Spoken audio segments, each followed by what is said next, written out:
और चलिए आपको लिए चलते हैं मध्य प्रदेश के भोपाल, जहां पर ग्लोबल इन्वेस्टर समिट 2025 का शुभारंभ, जिसमें प्रधानमंत्री नरेंद्र मोदी संबोधित कर रहे हैं। आने वाले सालों में ऐसे ही दुनिया की फास्टेस्ट ग्रोइंग इकोनॉमी बना रहेगा। ओईसीडी के एक अहम रिप्रेजेंटेटिव का कहना है, future of the world is in India. कुछ ही दिन पहले क्लाइमेट चेंज पर यूएन की एक संस्था ने भारत को सोलर पावर की सुपर पावर कहा था। इस संस्था ने ये भी कहा कि जहां कई देश सिर्फ बातें करते हैं, वहीं भारत नतीजे ला करके दिखाता है। हाल ही में एक रिपोर्ट आई है, इसमें बताया गया है कि ग्लोबल एरोस्पेस फर्म्स के लिए कैसे भारत एक बेहतरीन सप्लाई चेन के रूप में उभर रहा है। ग्लोबल सप्लाई चेन चैलेंजेस का जवाब वो भारत में देख रहे हैं। मैं ऐसे कई एग्जाम्पल यहां कोट कर सकता हूं जो भारत पर दुनिया के कॉन्फिडेंस को दर्शाते हैं। ये कॉन्फिडेंस भारत के हर राज्य का भी कॉन्फिडेंस बढ़ा रहा है। और आज ये हम मध्य प्रदेश की इस ग्लोबल समिट में भी देख रहे हैं, महसूस कर रहे हैं। साथियों, मध्य प्रदेश पॉपुलेशन के हिसाब से भारत का 5th लार्जेस्ट स्टेट है। एमपी एग्रीकल्चर के मामले में भारत के टॉप के राज्यों में है। मिनरल्स के हिसाब से भी एमपी देश के टॉप 5 राज्यों में है। एमपी को जीवनदायिनी मां नर्मदा का आशीर्वाद भी प्राप्त है। एमपी में हर वो संभावना है, हर वो पोटेंशियल है जो एमपी को जीडीपी के हिसाब से भी देश के टॉप 5 राज्यों में ला सकता है। साथियों, बीते 2 दशकों में मध्य प्रदेश ने ट्रांसफॉर्मेशंस का नया दौर देखा है। एक समय था जब यहां बिजली, पानी की बहुत सारी दिक्कतें थी। लॉ एंड ऑर्डर की स्थिति तो और भी खराब थी। ऐसे हालत में यहां इंडस्ट्री का विकास बहुत मुश्किल था। बीते 2 दशक में, 20 साल में मध्य प्रदेश के लोगों के सपोर्ट से यहां की बीजेपी सरकार ने गवर्नेंस पर फोकस किया। 2 दशक पहले तक लोग एमपी में निवेश करने से डरते थे। आज एमपी इन्वेस्टमेंट के लिए देश के राज्यों से, सब राज्यों में, टॉप के राज्यों में उसने अपना स्थान बना लिया है।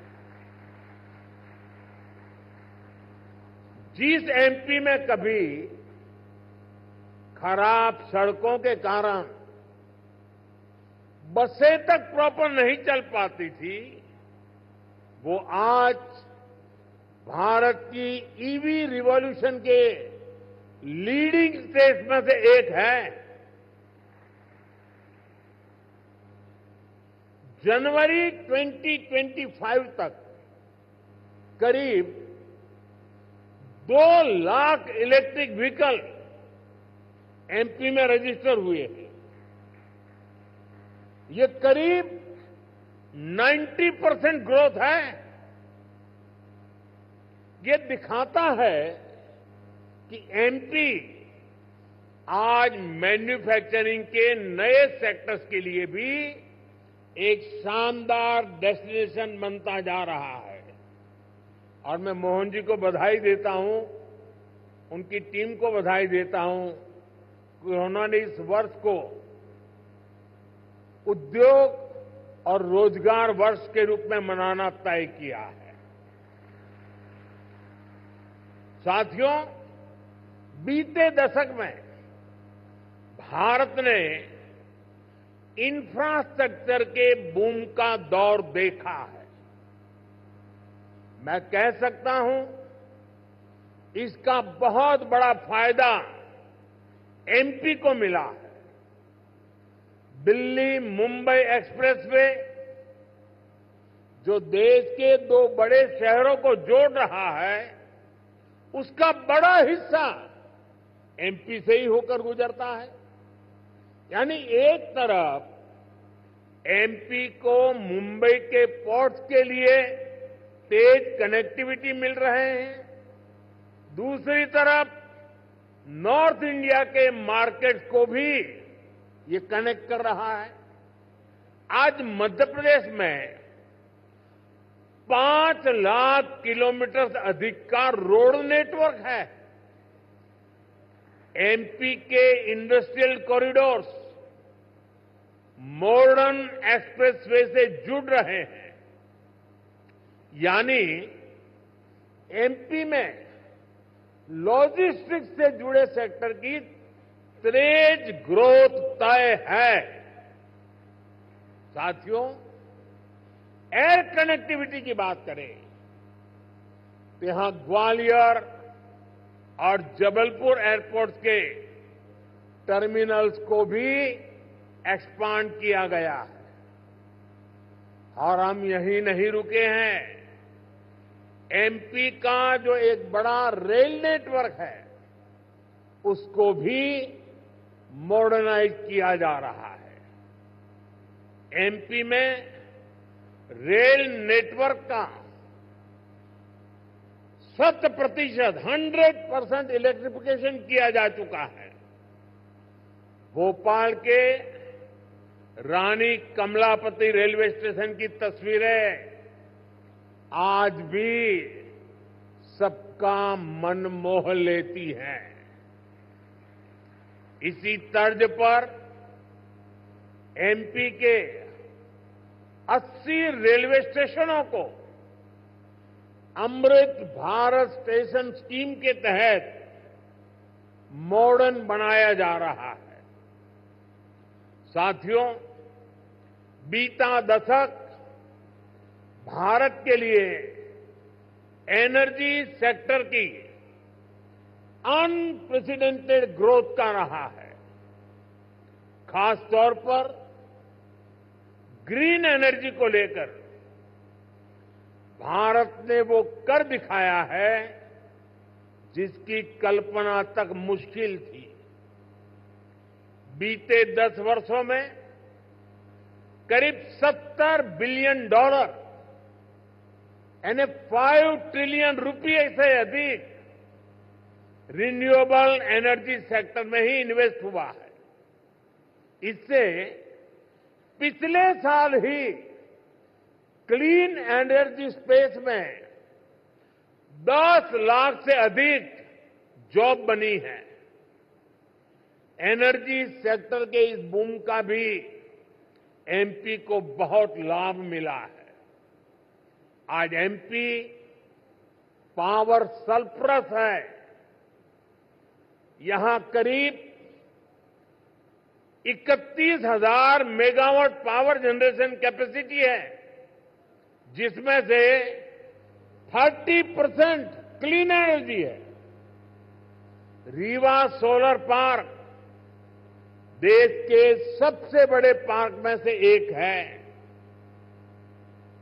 अभी कुछ दिन पहले ही ओमकारेश्वर में फ्लोटिंग सोलर प्लांट भी शुरू हुआ है। सरकार द्वारा बिना रिफाइनरी पेट्रोकेमिकल कॉम्प्लेक्स पर करीब 50,000 करोड़ रुपए का इन्वेस्टमेंट किया गया है।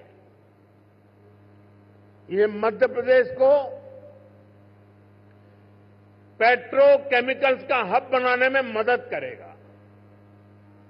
मध्य प्रदेश का जो इंफ्रास्ट्रक्चर है, इसको एमपी सरकार आधुनिक पॉलिसीज और स्पेशल इंडस्ट्रियल इंफ्रास्ट्रक्चर से सपोर्ट कर रही है। एमपी में 300 से ज्यादा इंडस्ट्रियल जोन्स हैं। पीथमपुर, रतलाम और देवास में हजारों एकड़ के इन्वेस्टमेंट जोन्स भी डेवलप किए जा रहे हैं। यानी आप सभी इन्वेस्टर्स के लिए यहां बेहतर रिटर्न की अपार संभावनाएं हैं। साथियों, हम सभी जानते हैं कि औद्योगिक विकास के लिए वाटर सिक्योरिटी होना कितना जरूरी है। इसके लिए एक तरफ वाटर कंजर्वेशन पर बल दे रहे हैं, दूसरी तरफ हम रिवर इंटरलिंकिंग का मेगा मिशन लेकर भी आगे बढ़ रहे हैं। मध्य प्रदेश की खेती, यहां की इंडस्ट्री इसकी बहुत बड़ी बेनिफिशियरी है। हाल में ही 45,000 करोड़ रुपए के Ken Betwa river interlinking project पर काम शुरू हुआ है।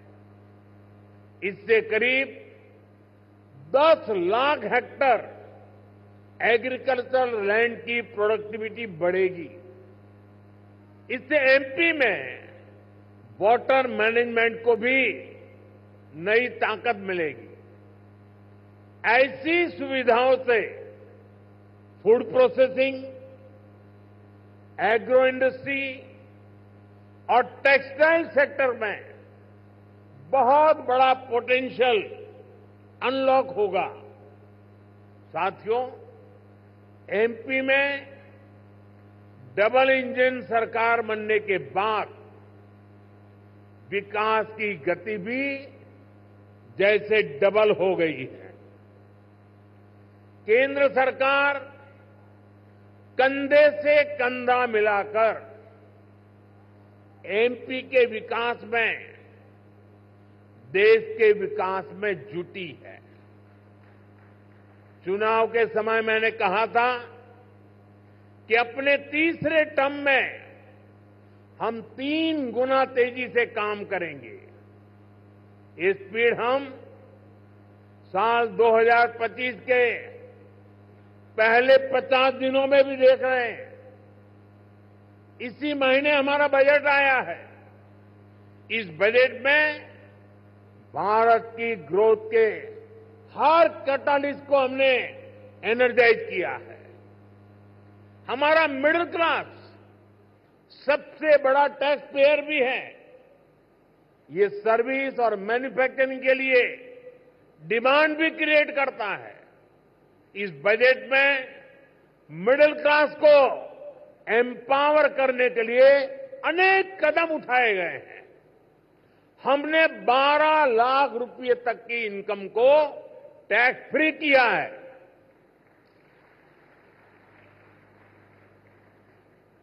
कॉन्ट्रैक्ट स्लैब्स को रिस्ट्रक्चर किया है। बजट के बाद आरबीआई ने भी ब्याज दरें घटाई हैं। साथियों, बजट में लोकल सप्लाई चेन के निर्माण पर बल दिया गया है ताकि मैन्युफैक्चरिंग में हम पूरी तरह से आत्मनिर्भर हो सके। एक समय था जब एमएसएमईज के सामर्थ्य को पहले की सरकारों ने सीमित करके रखा था। इसके कारण भारत में लोकल सप्लाई चेन उस लेवल पर विकसित नहीं हो पाई। आज हम प्रायोरिटी के आधार पर MSME led local supply chain का निर्माण कर रहे हैं। इसके लिए एमएसएमई की डेफिनेशन को और सुधारा गया है। एमएसएमईज को क्रेडिट लिंक इंसेंटिव दिए जा रहे हैं। एक्सेस टू क्रेडिट आसान बनाया जा रहा है। वैल्यू एडिशन और एक्सपोर्ट के लिए भी सपोर्ट बढ़ाया जा गया है। साथियों, बीते एक दशक से नेशनल लेवल पर हम एक के बाद एक बड़े रिफॉर्म्स को गति दे रहे हैं। अब स्टेट और लोकल लेवल पर भी रिफॉर्म्स को एनकरेज किया जा रहा है। मैं आपके बीच स्टेट डीरेगुलेशन कमीशन की चर्चा जरूर करना चाहता हूं, जिसके विषय में बजट में बात हुई है। हम राज्यों के साथ निरंतर बातचीत कर रहे हैं। राज्यों के साथ मिलकर बीते वर्षों में हमने 40,000 से ज्यादा कंप्लायंसेस को कम किया है। बीते सालों में ऐसे 1500 कानूनों को खत्म किया।